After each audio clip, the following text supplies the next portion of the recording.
इस वीडियो में हम क्लास 10th मैथमेटिक्स की प्रश्नावली 5.1 का एक प्रश्न सॉल्व करेंगे। प्रश्न है, क्या निम्नलिखित एपी है? यदि एपी है तो इसका सर्वांतर ज्ञात कीजिए और इनके तीन और पद लिखिए। 2 5/2, 3 7/2। ये हमें प्रश्न में दिया है। अब इस प्रश्न को हल करेंगे। सबसे पहले तो हम लिख लेते हैं, दिया है 2 5/2, 3 7/2। दो जो होगा वो इसका प्रथम पद होगा, इसको हम A1 लिख देते हैं। और जो ये 5/2 होगा इसका ये दूसरा पद होगा, तो इसे हम A2 लिख देते हैं। जो 3 होगा ये तीसरा पद होगा, इसे A3 लिख दिया। और जो 7/2 है ये A4 होगा, यानी चौथा पद होगा, जिसे हमने A4 लिख दिया। अब इसके बाद हम D1 को निकालते हैं। सबसे पहले तो इसकी जांच करते हैं कि ये AP है कि नहीं है। तो इसके लिए हम D1 निकालते हैं। सबसे पहले D1 क्या होता है? A2 माइनस A1, यानी दूसरे पद में से प्रथम पद को हटा देते हैं तो D1 प्राप्त होता है।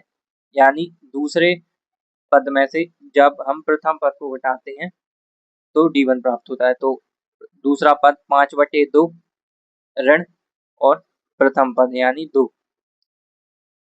2 का यहाँ पर गुणा होगा, ये बटे में 1 लिख देते हैं। 2 का जब यहाँ पर गुणा होगा और 1 का यहाँ पर गुणा होगा तो 1 का 5 में गुणा होगा तो 5 ही आएगा, ये ऋण आएगा। 2 का 2 में गुणा होगा तो 4 आएगा और 2 का 1 में गुणा होगा तो ये यहाँ पर 2। 5 में से 4 को घटाएंगे तो 1 आएगा और ये बटे का 2। D1 का मान 1/2 आ गया। अब इसके बाद हम D2 निकालते हैं। D2 क्या होता है? A3 माइनस A2, यानी तीसरे पद में से दूसरे पद को घटा देते हैं। तो A3 प्रश्न में दिया था 3 ऋण A2 5/2। 3 को हम 3/1 भी लिख सकते हैं। 2 का यहाँ पर गुणा होगा 3 में, 1 का 5 में गुणा होगा, 2 का जब 3 में गुणा होगा तो 6 आएगा और ये ऋण 1 का 5 में गुणा होगा तो 5 आएगा। अब 2 का 1 में गुणा होगा तो 2 आएगा। ये 6 में से 5 को घटाएंगे तो 1 आएगा और ये बटे का 2। अब इसके बाद हम D3 निकालते हैं। D3 क्या होता है? A4 ऋण A3। चौथे पद में से तीसरा पद घटा देते हैं तो D3 प्राप्त होगा। तो चौथा पद 7/2 है ऋण तीसरा पद 3 है। 3 को हम 3/1 भी लिख सकते हैं। अब 1 का 7 में गुणा होगा 7 ऋण 2 का 3 में गुणा होगा तो ये 3 दूनी 6 और 2 का 1 में गुणा होगा तो ये बटे में 2। अब 7 में से 6 को घटाएंगे तो 1 आएगा और ये बटे में 2। हम यहाँ से देख सकते हैं कि D1 का मान भी 1/2 है, D2 का मान भी 1/2 है, D3 का मान भी 1/2 है। अर्थात ये जो है 2 5/2 3 और 7/2 ये समांतर श्रेणी है, यानी AP है, अर्थमेटिक प्रोग्रेशन है। अब प्रश्न में दिया था कि यदि AP है तो इसका सर्वांतर ज्ञात कीजिए और इनके तीन और पद लिखिए। तो सर्वांतर तो हमने ज्ञात कर लिया, यही जो D1 D2 D3 ये जो इसके मान है, इसका मान समान है यानी 1/2 है, यही इस समांतर श्रेणी का सर्वांतर है। तो इसको हम लिख देते हैं, सर्व अंतर बराबर 1/2। अब इसके बाद हमें इसके आगे के तीन और पद ज्ञात करना है, यानी इसमें 4 पद तो दिए हैं। अब इसके बाद हमें 3 पद और ज्ञात करने हैं। हम पांचवें पद को ज्ञात करेंगे।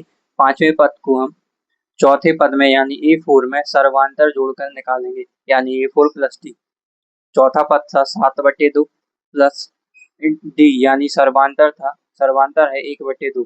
अब ये बटे 2 7 प्लस 1 ये हो जाएगा, 7 और 1 8 होंगे और बटे 2 और 2 से 8 4 बार कैंसिल हो जाएगा तो A5 का मान 4 आया, यानी पांचवा पद 4 आया। अब इसके बाद हम छठवां पद निकालते हैं। छठवां पद कैसे निकालेंगे?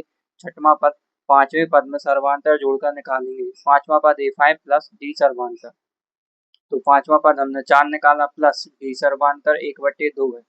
तो इसको हम 4/1 भी लिख सकते हैं। तो 2 का यहाँ गुणा होगा तो 8 आएगा, 1 का यहाँ गुणा होगा तो +1 आएगा, और 2 का इसमें गुणा होगा 1 में तो बटे में 2 आएगा।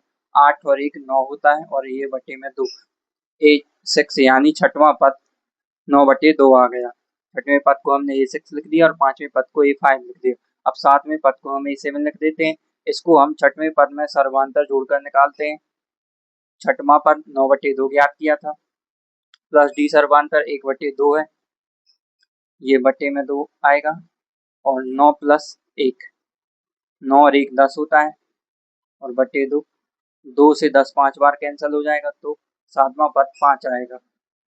ये हमने 3 और पद निकाल लिए, पांचवा पद 4, छठवां पद 9/2 और सातवां पद 5। इसको हम उत्तर में लिख देते हैं।